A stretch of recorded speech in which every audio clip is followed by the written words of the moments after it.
kesehatan setelah seharian beraktivitas. Palembang malam ini.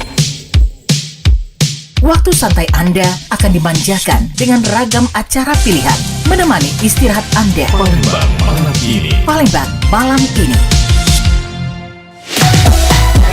Pro 1, kanal informasi dan inspirasi. Pro 1.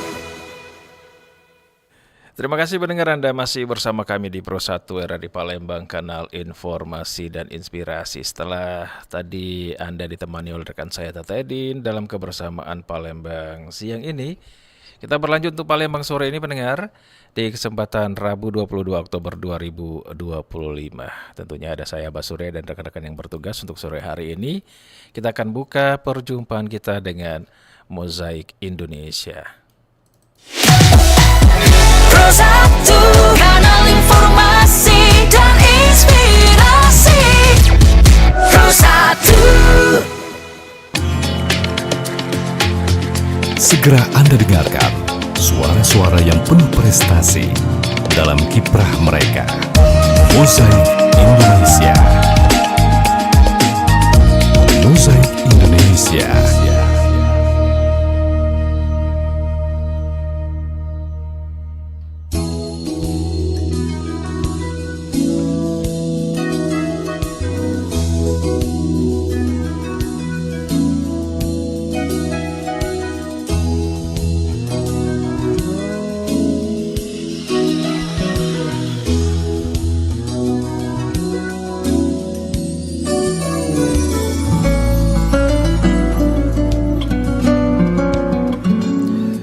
Baik pendengar, kita mulai Mozaik Indonesia di kesempatan sore hari ini di Rabu 22 Oktober 2025.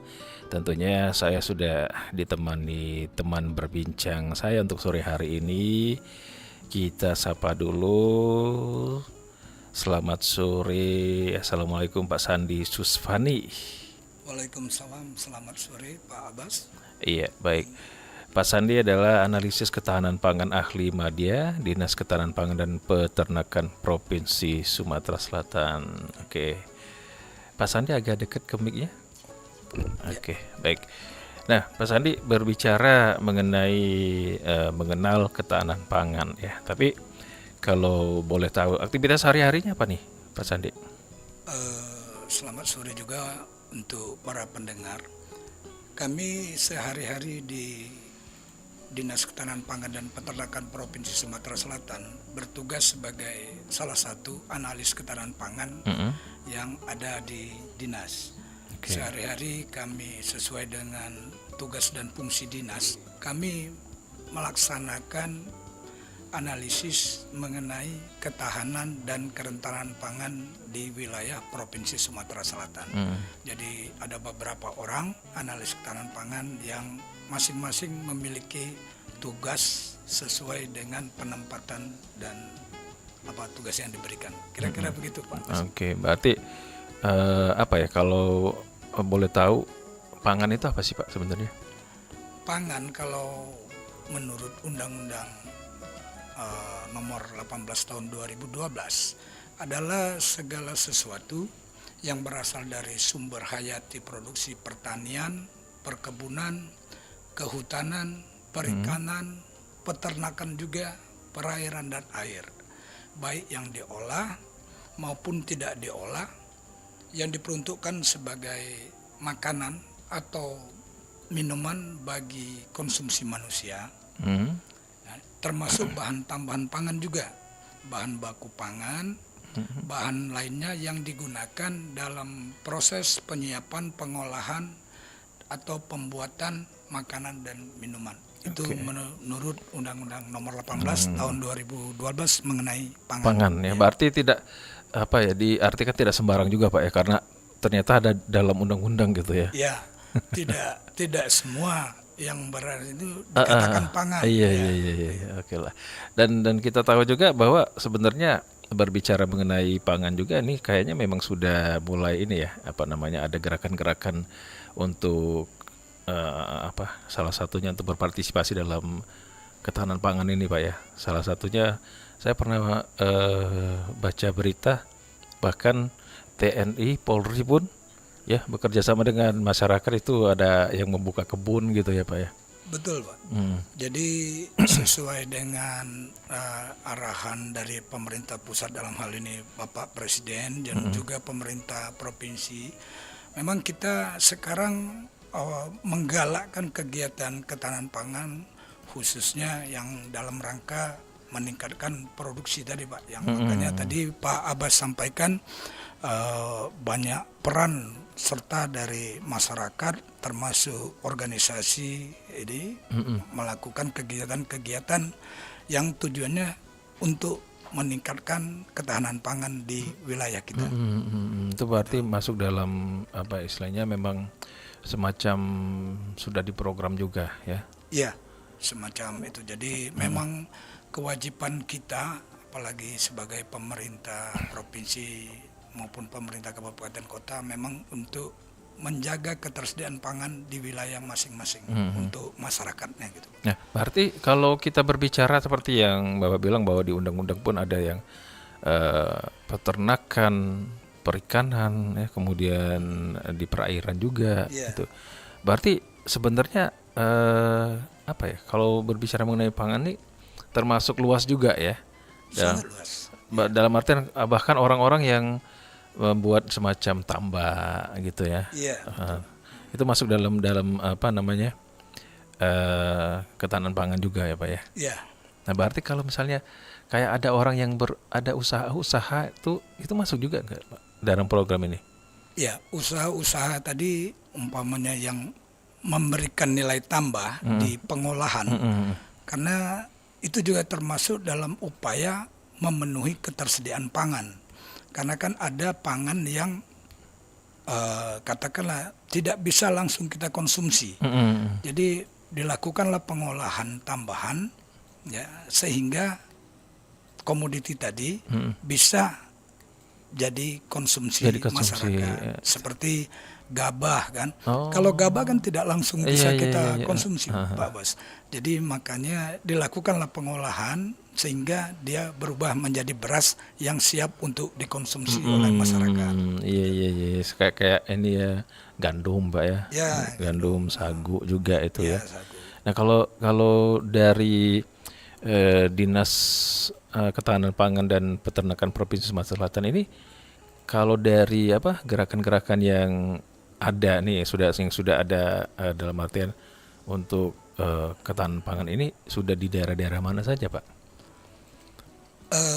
Beberapa kegiatan yang dilakukan oleh Dinas Ketahanan Pangan dalam hal ini mewakili pemerintah Provinsi Sumatera Selatan, Pak. Sudah ada banyak yang mungkin Pak Abbas juga pernah mendengar, salah satunya gerakan Sumsel Mandiri Pangan. Nah, ada lagi sekarang gerakan Stop Boros Pangan atau gerakan Selamatkan Pangan. Nah, itu semua seperti yang gerakan Sumsel Mandiri Pangan tadi, itu salah satu upaya yang dilakukan oleh pemerintah untuk mengajak masyarakat mengupayakan pemenuhan kebutuhan pangannya dari hasil sendiri gitu. Jadi ya kita ubahlah pola pikir dari hanya sekadar pembeli gitu, menjadi mengusahakan kebutuhannya itu dari lahan-lahan yang ada di sekitar rumah mereka. Gitu. Berarti sejauh ini sudah banyak apa namanya istilahnya semacam ada usaha-usaha dari Dinas Ketahanan Pangan sendiri, Pak?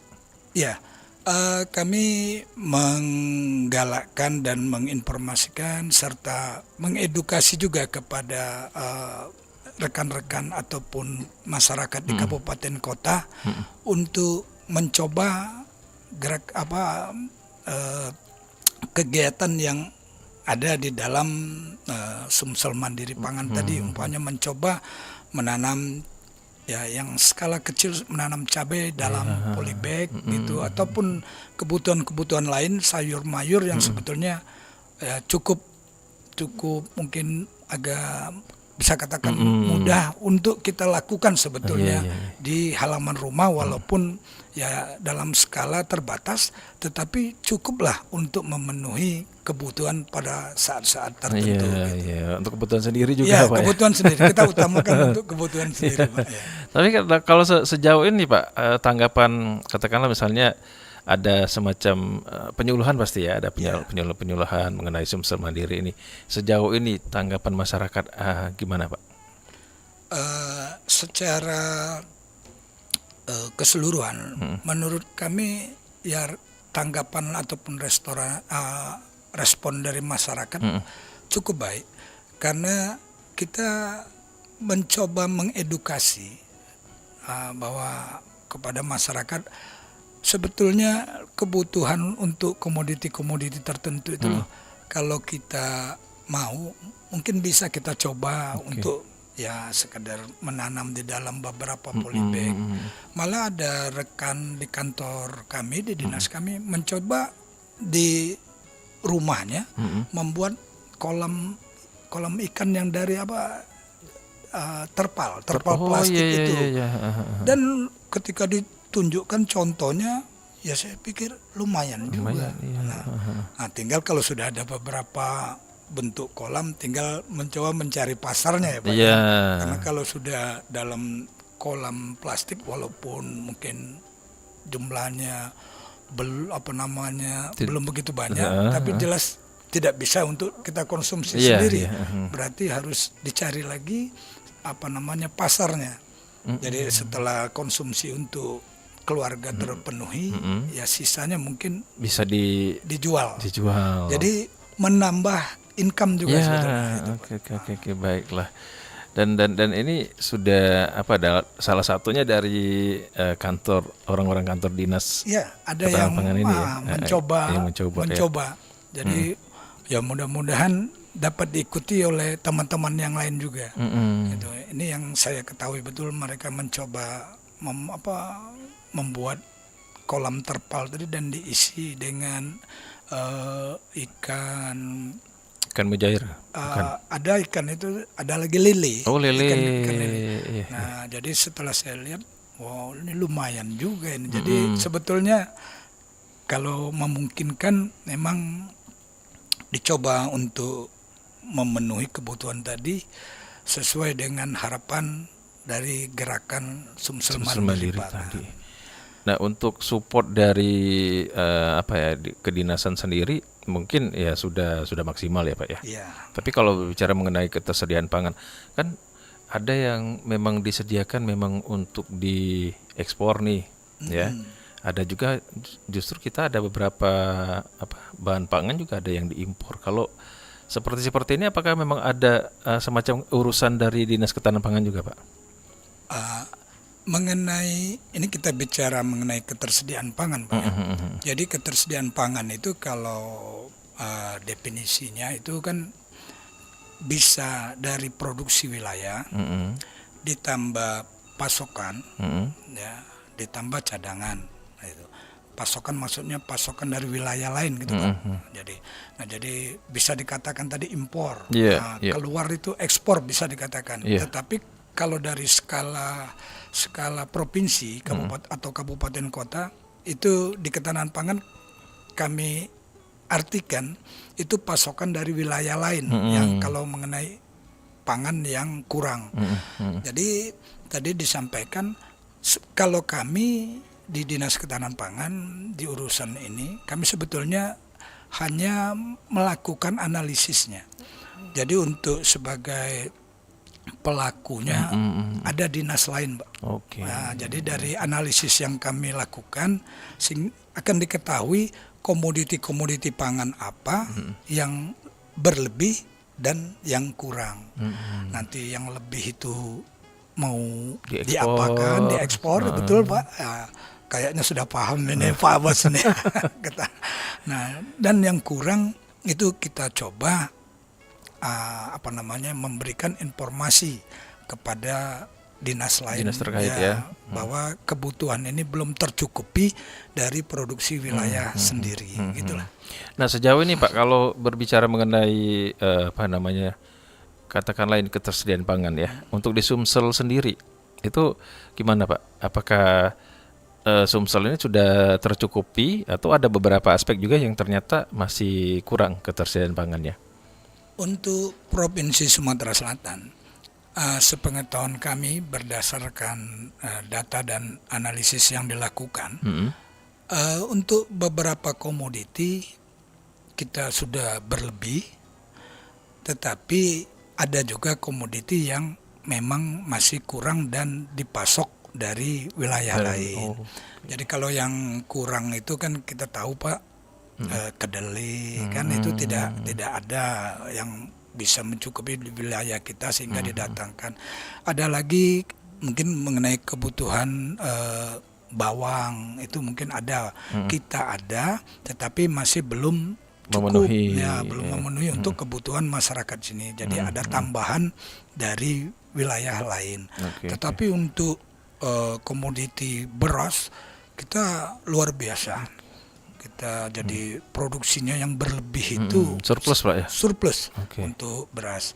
Karena ya mungkin Pak Abbas juga tahu, kita termasuk salah satu lumbung untuk untuk Indonesia untuk komoditi beras ya. Ya, gitu. Kita salah satu dari 5 provinsi penghasil beras terbesar di Indonesia. Berarti kalau misalnya kita kekurangan ini, justru kita dalam artian minta dari luar Sumatera Selatan gitu Pak? Untuk komoditi yang kurang tadi biasanya memang sesuai dengan kebutuhan.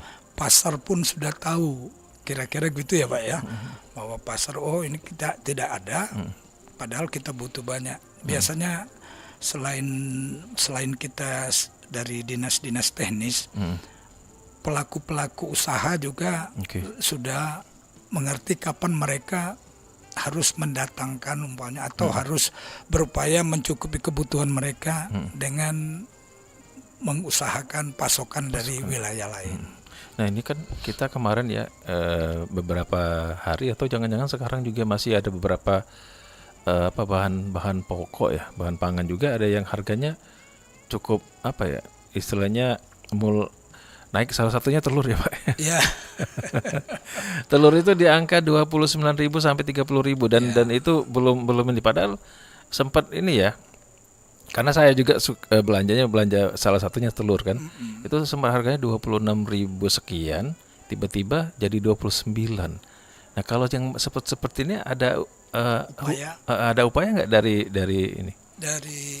Jadi pemerintah pusat dan juga pemerintah provinsi serta pemerintah kabupaten kota dalam rangka stabilisasi harga Pak ya, kalau di ketahanan pangan itu berupaya. Salah satunya contoh yang kita di provinsi lakukan itu melaksanakan gerakan pangan murah itu Pak. Ya, gerakan pangan murah yang kita lakukan secara berkala lah Pak ya. Karena tidak tiap minggu, tapi ada waktu-waktu tertentu. Itu yang dilaksanakan di beberapa tempat dan sudah cukup sering. Jadi kadang-kadang di Dinas Ketahanan Pangan sendiri, kalau tidak salah pernah juga di RRI ya, ada gerakan pangan murah. Iya, waktu itu kita. Ya kalau di kantor dan berpindah-pindah kepada lokasi-lokasi yang memang membutuhkan kita anggap. Nah jadi di situ dengan adanya event tersebut diharapkan harga tadi agak menurun lah karena ada sedikit pasokan yang kita tambah dari ada potongan harga lah ya Pak. Kira-kira seperti itu Pak. Oh jadi kalaupun seperti itu memang ada istilahnya justru dari Dinas Ketahanan Pangan sendiri ada beberapa ya katakanlah yang lebih ini ya Pak ya, yang pokok ya, yang lebih dibutuhkan masyarakat, berarti yang dijadikan sebagai pangan murah tadi ya. Kalau di luar itu gimana Pak? Apakah ya sudah kalau pada saat dia naik gitu, pada saat dia turun ya sudah turun gitu, kayak harga ayam ya? Kalau seperti ini kan ayam mungkinlah kalau kita bicara mengenai ayam agak mewah lah katakanlah ya. Berarti memang konsennya justru ke sembako ini ya, bukan di luar dari situ, Pak. Ya, komoditi yang kita upayakan untuk menjaga stabilisasi harga dan pasokan tadi memang komoditi-komoditi yang cukup banyak permintaan, antara lain biasanya yang kita lakukan itu komoditinya beras, minyak goreng, kadang-kadang ditambah lagi telur, ya daging ayam, daging itu. Oh, itu masuk juga berarti ya, Pak ya? Ya, ketika kita ada event itu biasanya ada pelaku usaha yang di urusan ternak, daging, telur dan segala macam tadi itu ikut berperan, kita dorong ikut berperan di situ karena dinas kami ini kebetulan Pak Abbas, selain judulnya Dinas Ketahanan Pangan, ada tambahan dan peternakan. Oh iya. Nah jadi ya alhamdulillah mungkin agak masih masuk ya berarti. Agak mudah juga untuk berkoordinasi gitu. Jadi itu komoditi itu ikut juga di sana. Berarti dalam artian gini Pak ya, karena Dinas Ketahanan Pangan dan Peternakan juga berurusan katakanlah ya. Jadi untuk berhubungan dengan para peternak ini dimaklumi gitu ya. Karena kan ada keluhan-keluhan masyarakat ya sampai aduh harga ayam sekian tadinya dari sekian, dan itu lonjakannya cukup ini ya. Cukup jauh juga kan dari harga sekian ke harga sekian itu. Sempat ada harganya dari 32 tiba-tiba jadi 35, dan sempat juga ada sempat ada 40 terus turun lagi gitu kan. Berarti dari Kedinasan Ketahanan Pangan dan Peternakan ini juga ada upaya juga di situ ya. Ada kerjasama dengan peternak khusus ya Pak atau gimana? Mengenai itu karena yang di bagian urusan veteriner peternakan Pak ada rekan-rekan sendiri, tetapi secara umum Dinas Ketahanan Pangan dan Peternakan tetap melaksanakan itu tadi tugas dan fungsinya, salah satunya untuk menjaga stabilisasi harga dan pasokan tadi, sehingga melaksanakan kegiatan-kegiatan seperti itu. Nah ini kalau kita berbicara pasar Pak ya, pasar itu kan ada beberapa bahan pokok yang katakanlah yang tidak awet. Ya, itu kan ada beberapa yang mungkin apakah dari kedinasan ini juga ikut sidak lah ya katakanlah ya, ada beberapa kan pernah ada kasus yang kayak pengawet formalin gitu kan, kemudian juga ada yang berasnya isu-isunya ada beras plastik gitu kan. Kalau dari Dinas Ketahanan Pangan ini berhubungan juga kan di sini? Untuk hal ini kami di Dinas Ketahanan Pangan dan Peternakan memang masih berurusan dengan yang ditanyakan tadi. Tetapi karena ada pembagian kewenangan pembagian tugas, jadi kami di Ketahanan Pangan dan Peternakan itu membatasi di pangan segar asal tumbuhan Pak. Dan juga karena ada melekat tadi bunyi peternakan dan asal hewan. Jadi yang kita awasi dua sumber tadi, nama pangan segar asal tumbuhan dan asal hewan. Nah jadi kami ketika ada isu yang beredar yang ramai tadi mengenai beras plastik, biasanya kepala dinas langsung memberikan arahan instruksi untuk ikut pengawasan lah. Jadi melakukan pengawasan di pos market ya Pak ya. Nah, dilaksanakan pengawasan di situ. Jadi untuk memastikan agar yang tadi beritanya tersebar apakah memang juga sudah ada di provinsi gitu kan. Jadi setiap ada persoalan mengenai pangan, kami di Dinas Ketahanan Pangan dan Peternakan selalu berupaya turun dan ikut mengawasi di peredaran. Salah satunya dari Dinas Ketahanan Pangan dan Peternakan Ya. ini ya. Berarti ini masuk dalam konteks keamanan pangan ya Pak ya. Betul, betul. Nah, kalau dari ini kan Bapak nih analisis ya. Analis. Berarti masuk juga di situ tugas atau gimana tuh? Untuk Keamanan pangan ini ya. ya mengenai keamanan pangan ini, kami kan ada pejabat fungsional lain yang judulnya pengawas mutu hasil pertanian.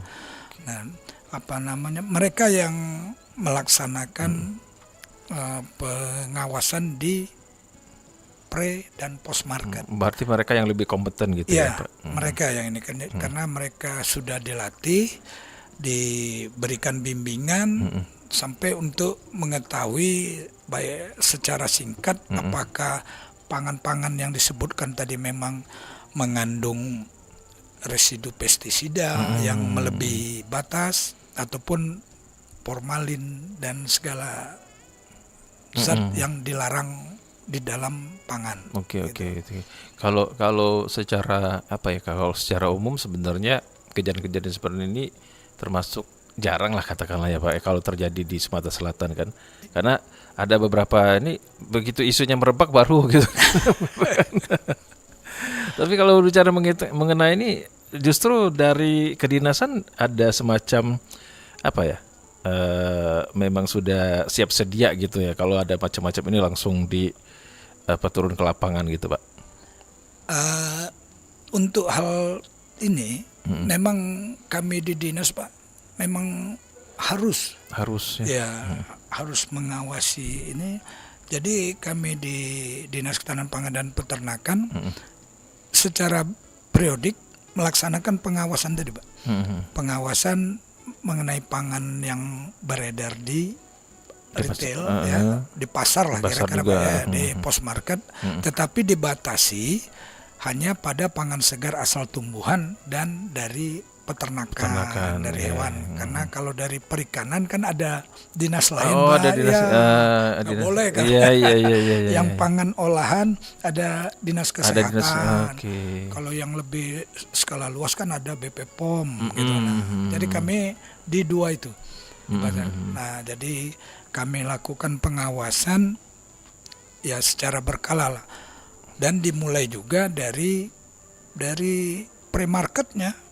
Jadi memberikan semacam edukasi kepada petani di kebun gitu ya, bahwa yang menggunakan ini akan mengakibatkan umpamanya residunya melebihi ambang batas. Berarti salah satunya juga yang untuk penyemprot hama itu juga Pak ya? Ya, tetapi secara teknisnya kalau sudah mengajarkan pemupukan berimbang yang baik dalam meningkatkan produksi, itu sudah wilayah dinas lain juga gitu ya. Nggak boleh berarti ada pembagian-bagian.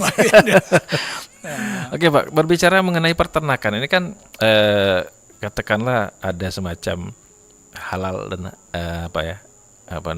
sertifikasi halalnya juga ya Pak. Nah, mohon maaf kalau seandainya yang kayak hewan yang dikategorikan halal ini yang gimana nih Pak? Ini yang tadi. Ya, untuk yang dikonsumsi tadi ya. Ya, untuk yang dikonsumsi. Jadi gini Pak Abbas, karena di tempat kami kan ada sektor peternakan yang berada, tetapi untuk sektor peternakan ini kan ada lagi namanya pejabat otoritas veteriner dan medik veteriner Pak. Nah, pada kesempatan ini karena yang ditanyakan mengenai pangan asal hewan yang halal tadi, mungkin pada kesempatan lain saja. Oh gitu. Biar pejabat otoritas veterinernya lebih berkompeten ya lebih berkompeten karena itu nanti menyangkut halal dan ada juga yang Bapak tanya ada bentuk penjaminan yang namanya nomor kontrol veteriner. Jadi lebih pas sekali kalau nanti pejabat otoritas veterinernya mungkin yang hadir ataupun dari medik veteriner. Oke, karena kalaupun kita sebagai masyarakat awam nih ya Pak ya, kan ada beberapa katakanlah supermarket yang ada di mall itu justru mereka lebih aware ya, dalam artian sudah dibilang ini non halal, ini yang halalnya. Itu kan kadang-kadang kita kenapa sih begitu gitu kan, kadang-kadang apa karena justru lebih ke katakanlah ya karena ke agama gitu ya Pak ya, karena kan kalau Muslim kan ya memang harus ada keyakinan bahwa itu halal gitu kan. Dan kalau bicara seperti ini berarti ada semacam, kalau dari Dinas Ketahanan Pangan sendiri keanekaragaman pangan itu termasuk ini ya, termasuk ada urusan di sini juga keanekaragaman. Oh ya, kami membatasi itu tadi Pak. Kalau secara komoditi kami dibatasi dengan kewenangan di pangan segar asal tumbuhan dan dari asal hewan peternakan Pak ya. Nah jadi di situ aja di pangan segar asal tumbuhan itu udah sangat banyak tuh, mulai dari beras ya, sayur dan sampai ke sayur dan buah itu. Jadi itu merupakan kewenangan dari Dinas Ketahanan Pangan dan Peternakan. Nah, adapun yang kita upayakan dalam rangka tadi menjaga agar komoditi-komoditi itu katakanlah aman untuk dikonsumsi, beberapa cara sudah dilakukan tadi yang kita sebutkan dengan melakukan pengawasan secara periodik, apalagi ketika ada berita ada masalah mengenai keamanan pangan itu kan itu pasti kita langsung turun. Salah satunya lagi di pre-marketnya tadi kita sempat juga lakukan dengan pembinaan ke kelompok tani, pelaku usaha, dan memberikan sertifikasi juga. Sertifikasi terhadap komoditi-komoditi pangan yang berasal dari pangan segar asal tumbuhan. Kalau untuk sayur dan buah namanya sertifikasi prima. Kalau di beras itu ada juga registrasi PSAT, PD, itu ada yang PL. Tapi kalau untuk kita di provinsi ini kewenangannya baru sampai Prima 3 dan Prima 2 untuk sayur dan buah. Karena kalau Prima 1 itu kewenangan di tingkat pusat, Pak. Karena sudah komoditi yang bagus sekali siap ekspor. Gitu. Iya. Berarti kalau berbicara mengenai ekspor impor, kalau dari impor sendiri, Pak, katakanlah kalau kita impor kan berarti ada semacam masuknya barang itu kan. Nah, itu harus melewati Dinas Ketahanan Pangan dulu baru bisa disebar, atau memang ada prosedur-prosedurnya itu, Pak? Ada. Ketika ini impor yang dari dari luar negeri beneran. Oh, kalau dari luar negeri pasti ada jadi secara berjenjang sudah dimulai. Kayak buah impor kan ya, Pak? Ya, salah satunya. Ketika mau masuk wilayah pasti ada komunikasi dan juga harus melengkapi persyaratan-persyaratan dari negara tujuan. Jadi kalau kita mau masuk ke Indonesia umpamanya, ya kita harus mengikuti persyaratan yang dikeluarkan oleh baik dari karantinanya ataupun dari kementerian terkait. Gitu. Jadi nggak bisa bawa-bawa langsung. Pasti ada itu, Pak. Tapi memang ada semacam proses ya di situ ya, ada semacam prosedur bahwa kesini dulu. Ya, nah, kalau dari Dinas Ketahanan Pangan sendiri pas tahap keberapa itu yang kalau barang-barang impor ini yang mulai bisa disebar ke masyarakat, atau justru ya udah sebar dulu lah, nanti kalau misalnya ada apa-apa baru dinas ini yang yang memeriksanya, itu gimana tuh, Pak? Ketika barang itu sudah masuk, Pak ya, itu kan sudah ada izin.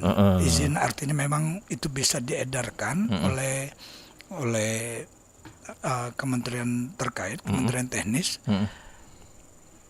Nyampe ke kita belum bisa ikut lagi karena kan sudah dilakukan, izinnya sudah dikeluarkan oleh pemerintah, oleh di pusat kementerian. Nah, tapi kita akan melakukan pengawasan secara berkala. Nah, ketika melakukan pengawasan itulah kita cek lagi yang sudah masuk ini udah kadaluarsa atau belum. Nah, itu Nah, iya. Tapi dari awal prosesnya dimulai dari kementerian, Dari masuk barang dulu dari ya. masuk barang itu dari atas lah Pak ya. Iya. Jadi kalau kita sudah ada di Sumatera Selatan, umpamanya ada di Palembang, pada saat pengawasan secara periodik tadi, kita coba lihat di sana.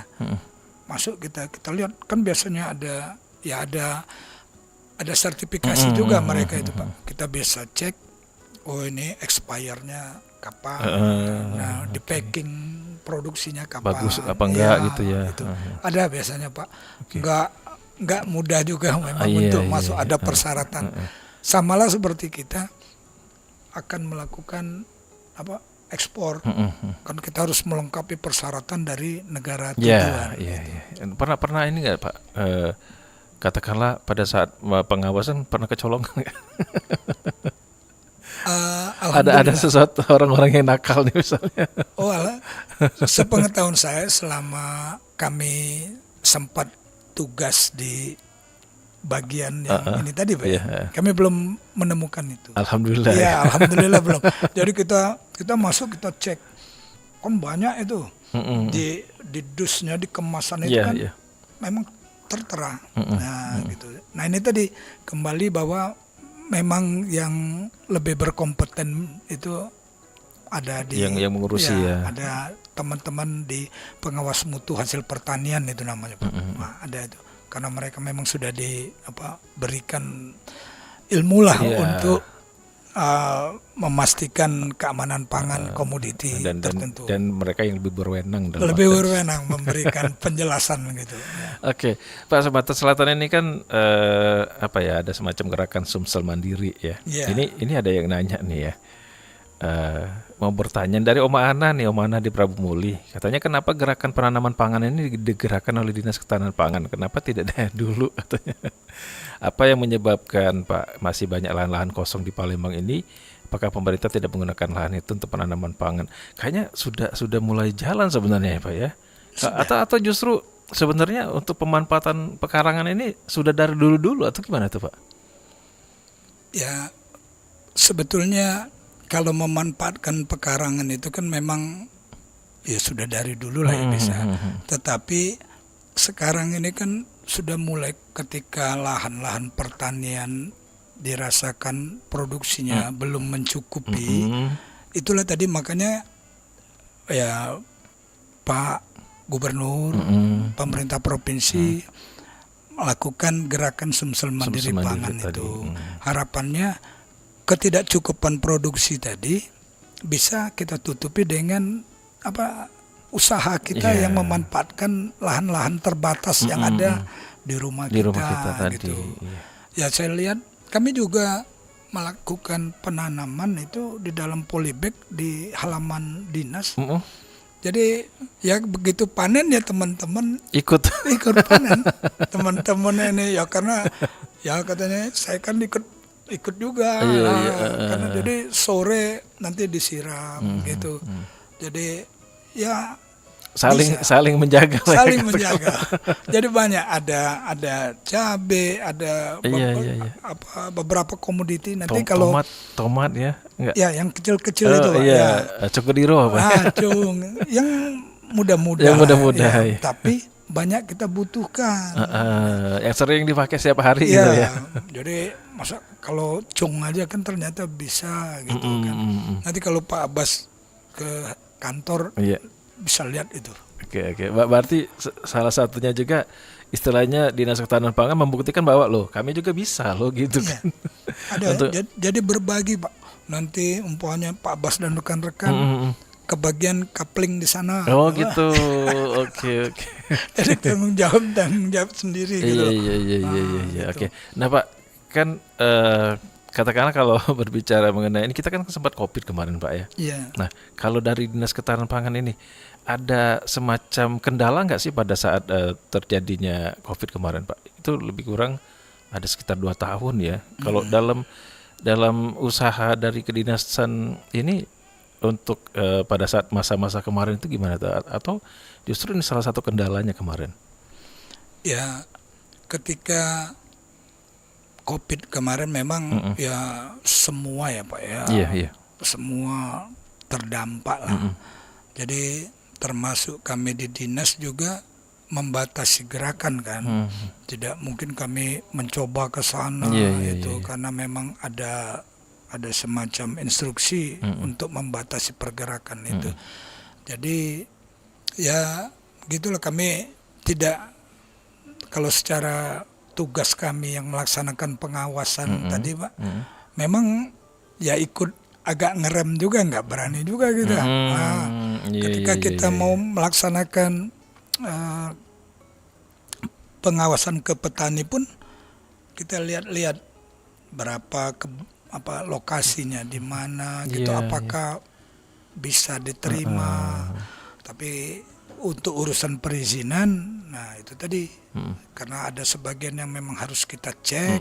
Jadi kadang-kadang ya kita menunggu waktu yang tepat, itu baru bisa kita lakukan itu kan. Tapi sejauh ini pada saat COVID kemarin termasuk aman-aman saja ya Pak ya. Alhamdulillah aman.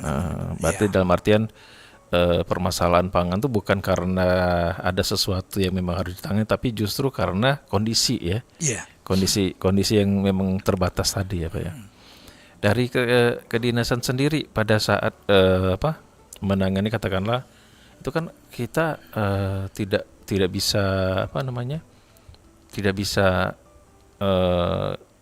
beberapa usaha juga tutup gitu ya Pak ya. Itu kan salah satu yang menjual ini ya, bahan-bahan pokok juga. Kalau dari kedinasan ini ada semacam ada semacam gerakan untuk masyarakat juga nggak pada saat itu?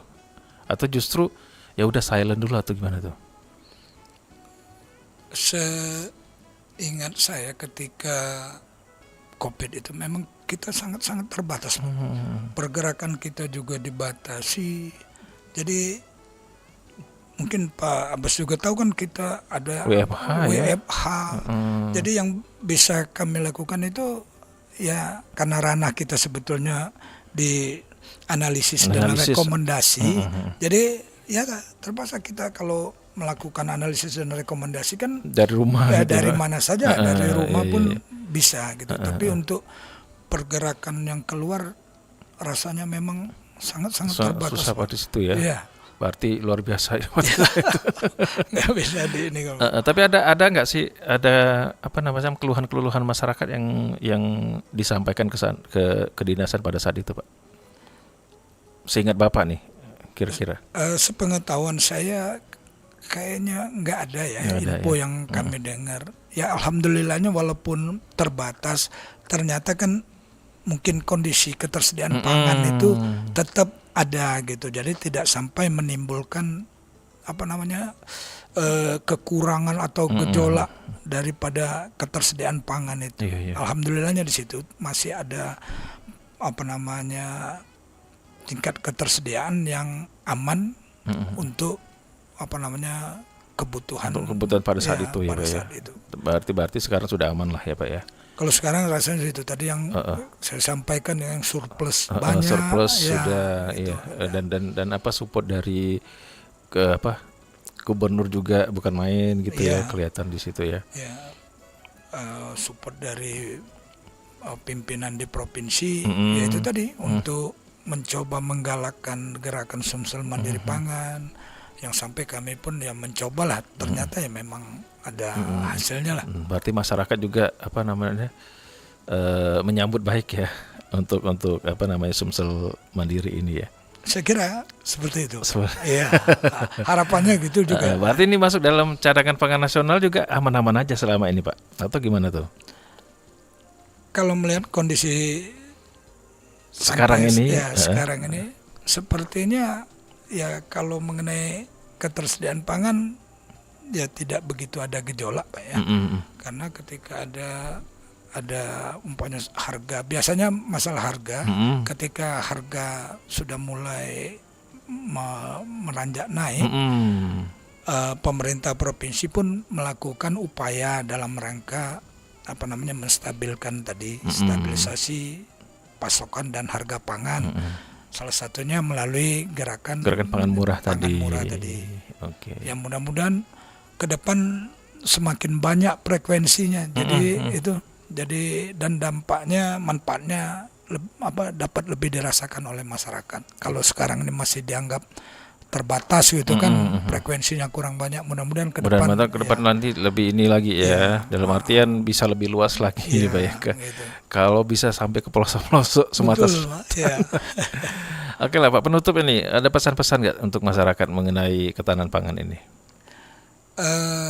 Sebagai penutup mungkin Pak ya, kami juga sekarang ada kegiatan stop boros pangan, gerakan selamatkan pangan. Jadi mari kita bersama-sama menyelamatkan pangan ini, salah satunya dengan ambil secukupnya dan habiskan. Jadi kalau kita mau makan, ambillah sesuai kebutuhan kita. Ya, jangan sampai nanti di piring itu banyak bersisa. Nah, inilah salah satu gerakan yang Stop boros pangan. ya stop boros pangan dalam rangka menyelamatkan pangan. Pangan tadi. Jadi mari kita coba selamatkan pangan untuk ketahanan pangan di wilayah kita Dengan stop boros pangan. dengan stop boros pangan. Oke lah Pak Sandi, terima kasih untuk kehadirannya di sama-sama. kesempatan sore hari ini, dan yang pasti apapun itu ya, semoga kerjaan-kerjaan di sebagai analisis ketahanan pangan di Dinas Ketahanan Pangan dan Peternakan Provinsi Sumatera Selatan ini terus bisa berkontribusi untuk masyarakat. Terima kasih Pak Abbas. Iya. Ya, harapan kami juga begitu. Mudah-mudahan ke depan kita dapat memberikan informasi dan edukasi kepada masyarakat dalam rangka mewujudkan ketahanan pangan di Provinsi Sumatera Selatan. Iya. Terima kasih Pak Abbas. Iya, selamat sore Pak. Selamat sore. Assalamualaikum. Waalaikumsalam warahmatullahi wabarakatuh. Baik, pendengar, sudah kita dengarkan bersama Mozaik Indonesia mengenal ketahanan pangan bersama Bapak Sandi Susfandi, analisis ketahanan pangan, ahli media dari Dinas Ketahanan Pangan dan Peternakan Provinsi Sumatera Selatan. Dan kita akan berlanjut di program berikutnya pendengar, pukul 16 waktu Indonesia Barat nantinya. Kita akan hadirkan Warta Belajar Sumba dari Bandar Lampung. Dan untuk Anda tetap bersama kami di Pro 1 RRI Palembang, kanal informasi dan inspirasi. Baru saja Anda dengarkan Mozaik Indonesia.